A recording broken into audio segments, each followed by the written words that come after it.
Solve. Identify any extraneous solutions. We are given n over n plus 1 plus n plus 1 over n plus 2 equals 6n plus 5 over n squared plus 3n plus 2. We need to take our rational equation and multiply both sides by the least common denominator. Before we determine what the least common denominator is, we need to take this denominator and factor it into the combination of some prime factors. So n squared plus 3n plus 2 can be factored as n plus 1 n plus 2. N plus 1 times n plus 2. And now that I have that denominator factored, the other two are already prime, I see that the least common denominator will be n plus 1 times n plus 2. So we're going to multiply both sides of the equation by n plus 1 times n plus 2. Also the right-hand side by n plus 1 times n plus 2.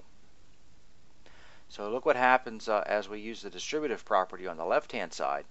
When we take n plus 1 times n plus 2 times our first fraction, the n plus 1's will factor each other out, divide out, and we're left with n times n plus 2. N times n plus 2. Plus the middle term, we'll go back and take n plus 1 times n plus 2 times this middle term. The n plus 2's will divide out, and we're left with n plus 1 times n plus 1. N plus 1 times n plus 1. And on the right-hand side of our equation, the n plus 1 times n plus 2 will divide out the whole denominator, n plus 1 times n plus 2, and we're left with 6n plus 5. 6n plus 5. And as you can see, our equation no longer contains fractions.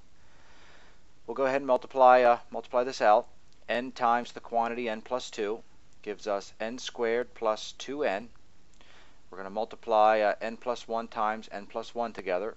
That will give us positive n squared plus 2n plus 1. And we have 6n plus 5 on the right-hand side. Let's combine like terms. N squared plus n squared is 2n squared. Positive 2n gives us positive 4n, and we have a plus 1 equal to 6n plus 5. We see that we have a quadratic equation, so we need to let it equal 0. So I'm going to leave the 2n squared where it's at. Subtract 6n from both sides, giving us negative 2n on the left, and we'll subtract 5 from both sides, giving us negative 6 on the left, and we have our 0 on the right.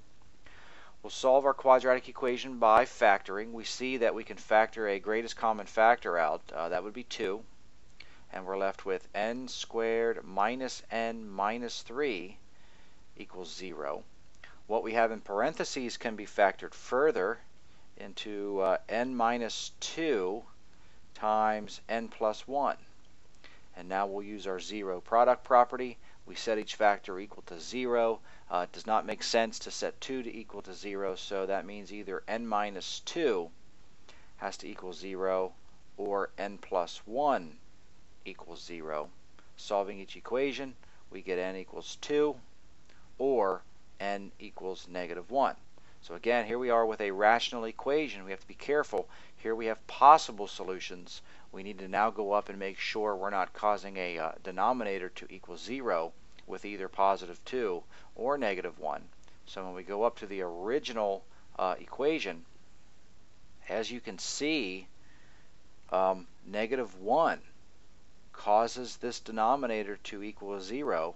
So therefore, we have to throw it out. It's an extraneous solution. 2, on the other hand, will work. 2 does not make this equal 0, does not make this equal 0, does not make this equal 0. However, negative 1 will cause this denominator to equal 0. So negative 1 is an extraneous solution. We must throw it out. Therefore, the only solution to this equation is n equals 2.